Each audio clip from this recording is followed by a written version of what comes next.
TDR Conference 2016 Prophecies. The reality is, my brothers and sisters, I know today there is a huge debate about music. I want to mention again, we spoke about logic a little bit earlier. We know from a religious perspective, the ruling. Let's speak about from a logical perspective. Wallahi, now I have done my own little research with non-Muslims. And I have asked religious non-Muslims, I'm talking of Christians and Jews and Hindus, etc., naming top pop stars from the music industry. Would you allow your children to listen to this person? Never. Would you allow them this? Never. Would you allow them that? Never. Why? It's dirty, it's immoral, it's filthy, it's degrading, and it's unacceptable, not in my home.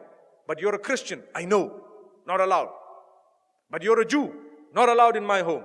But you're a Hindu, never, not with my children. Why? Because the industry is dirty, that's what it is. So people argue, no, there is maybe perhaps, I do agree. Perhaps the duf is permissible within certain limits, Perhaps if you are singing an Islamic song with beautiful meanings, perhaps within limits, there is a certain permissibility. But here I'm speaking of the musical instruments and the music industry, whereby people start shaking. I don't even know what. It comes naturally. They say it's natural. It's not natural. It's shaitan's way of controlling you. You listen to the beat continues. You start tapping your finger, you start moving your head. A little while later, you start moving the top of your body, and a little while later, you start moving the bottom of it. May Allah subhanahu wa ta'ala forgive us. And the words have become so dirty, my brothers and sisters, that it is a sign of the hour. And people say, nothing wrong. My brother, you have a beard that reaches the ground and you're still bopping. Astaghfirullah. May Allah forgive you and forgive all of us. You cannot do that. We need to be careful. I want to teach you something very, very beautiful. Why don't you replace that with the Quran? Melodious recitation. Listen to Ra'ad al-Kurdi. Listen to anyone else that you would perhaps like, Sa'ad al-Ghamidi.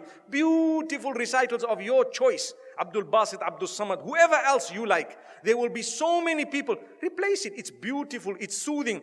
Go onto YouTube and check how the non-Muslims reacted to a survey or a little test, an experiment that was done where they were told to listen to this Quran without knowing it's the Quran and comment about it. Wallahi, now in Europe, the test was done recently and a lot of them say, it's so calm, it's so cool, it's so soothing. I feel spiritual. Go and listen to the answers. It's there live for everyone to see.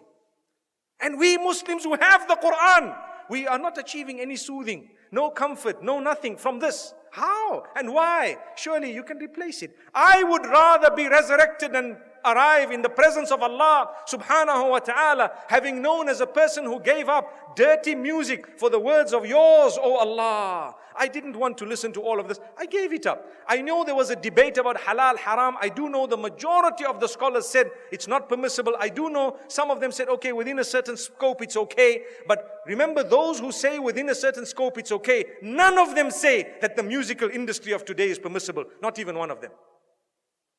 Remember that. I would rather come in front of Allah and be resurrected as a person who just substituted all of this for the Quran. Allahu Akbar. Donate now. Go to thedailyreminder.org/donate.